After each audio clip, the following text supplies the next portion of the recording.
fighter Daredevil Canada has ever seen! Duke Kaboom!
The cutler's purple!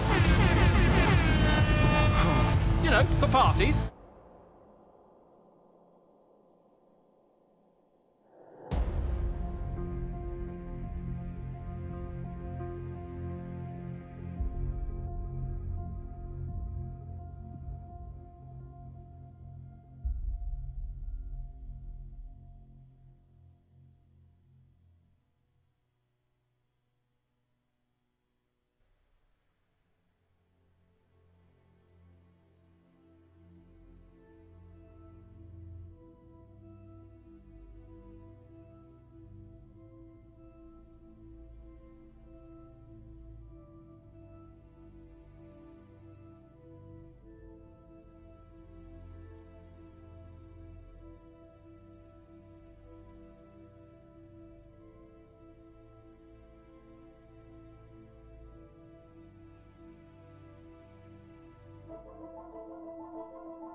Testing, testing, 1, 2, 3, testing, testing, 1, 2, 3.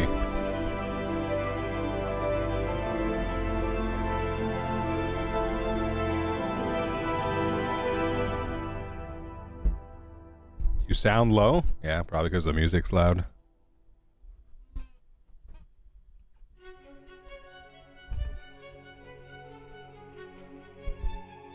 Testing, testing. 1, 2, 3. Hello, howdy doody.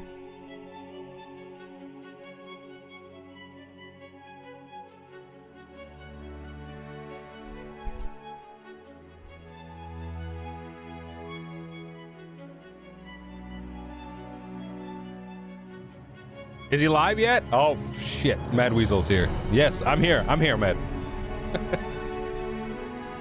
All right, ladies and gentlemen, boys and girls, and beautiful people of all ages. Howdy doody. How we doing?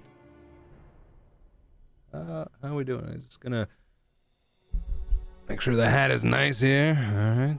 That's good. That's good.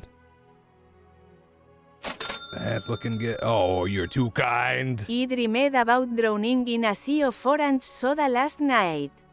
It took me a while to work out it was just a fantasy. I love when you do the word puns and you get that fucking TTS. It just wrecks it. Completely ruins the joke. Makes it better, I think.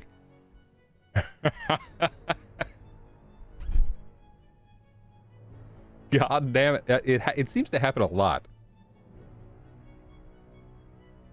Thanks for the bits, man. Truly appreciate it as always. Oh man.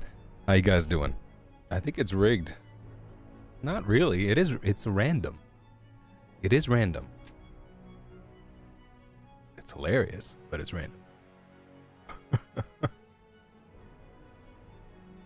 I will have time in a few months to work on the stream a little bit. I am taking a little bit of time off of work soon to take care of my daughter.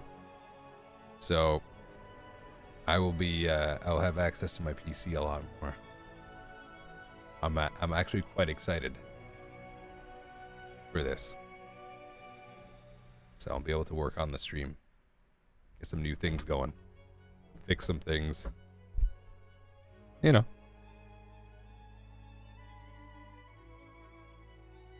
This is great tea. All right, we're gonna start off by looking at this SC Live QA FPS with 7 minutes 45 seconds. So the fact that it's 7 minutes and 45 seconds tells me there's probably a lot of content in here, considering this is supposed to be no BS. If you haven't liked and subscribed to the Noobifier, go like his video. Okay. And yeah, that's it. Let's watch this. I want to get caught up on this. So let's do that. Oh, I totally have the tab muted. 2026. Well then, hello YouTubers. This is the Noobifier. On the 12th of March 2026, it was an hour-long Star Citizen Live Q&A FPS gameplay. If you like the content and it's no bullshit format, please consider subscribing so you're able to see when more content is published. Here's what you need to know. Jared with the usual intro after chewing up some time talking about all of the things that are in the set known as the only constant. One of the panel members noticed that it was a good deal for Jared as it would save him a ton on storage fees.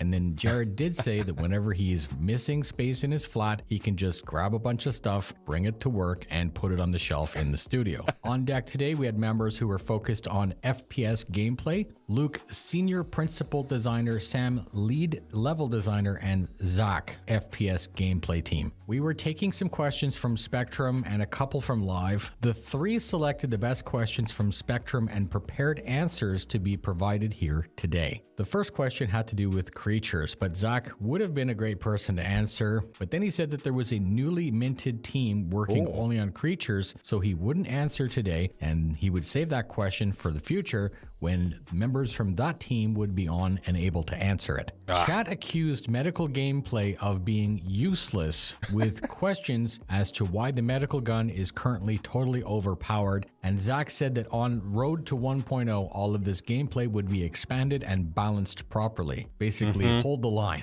right? The team was then accused of making bad FPS level designs, and many of the older locations were simplistic and may not have been designed in a non-linear way. Sam said that there's now a larger level team with more variation possible, more ways to enter and exit a play area.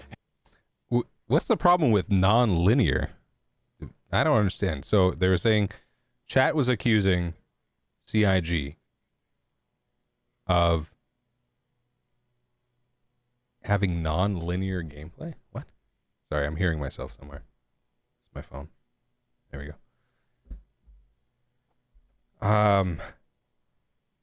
That's weird feedback. Simplistic level design. And more choice in lanes between both opposing sides of a PvP mission. Jared asked if the starcitizen was making a difference in that, and Sam confirmed that yes, the new stuff is much better than the old stuff and more in keeping with the desired final standard. More gadgets such as deployable shields, denial grenades, and other things that are in Squadron 42 will be making their way to the PU soon. This was a common thread. They confirmed that clothing will always be less useful than an armor suit, but it's more about roleplay than just protection. Starware will iterate closer to the intended gameplay by layering clothing below protective layers. Some locations won't allow for armor, forcing you to dress down a bit. And it's always been Chris's intent to use armor when it's needed rather than just staying dressed for war all the time. Luke said that he spoke earlier that day with the audio team and confirmed that the plan is that all armor types will sound heavy or light. They will all sound different. He also confirmed that there's a plan to add a stealth suit, a silent armor suit, making the player completely undetectable, providing they are sneaking around and not darting about. Heavy weapons are heavy and slow your character down, but you can mix and match guns and protection to dial into the performance that you prefer. Jared moved to the very long question section of the show. He had 3 questions, and they were: how will the upcoming armor rework make it so armor choice is more diverse? What benefits are intended for players who choose to run a lighter armor? And how will crafting further change armor in the future? Luke said that he's happy with the progress and how the system is being added. Care is being taken to ensure that all of the changes improve the gameplay rather than adding penalties. He used an example of the stealth suit being a bunch of small bonuses that when the player finally has the complete suit will receive the full bonus. Choosing between combat or utility will result in different effects and different perks, different buffs. Each part of the armor will have their own weight and protection and also their own extra effect, and these will be holistic and cumulative. Some of the current mechanics are backwards, where taking legs off will reduce weight, so that ends up improving the player's speed, but that may be backwards, as the heavy legs could also improve your player's ability to support more. So with that, balance is going to be a factor. Combat crosshairs are going to be removed from everyone and put into only specific gear. Flight helmets will have a flight display. Some classes of armor will improve or reduce your ability to remain conscious during high G maneuvers and spaceflight. Your signature is going to get a buff or debuff, meaning that you may be able to get closer to an enemy before being detected in a lesser weight of armor, like a stealth class. suit. Mixing and matching protection will eventually provide the player with a mix and match of benefits.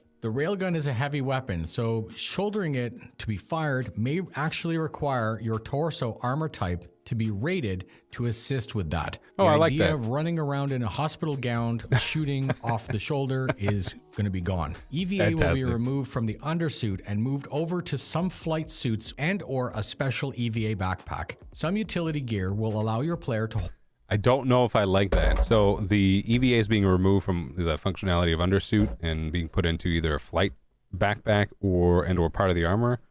I think everything needs a bit of EVA. Hopefully that doesn't change. You don't want to be stranded there. So hold more. Some combat gear will slow your yeah, but that makes sense. What makes sense?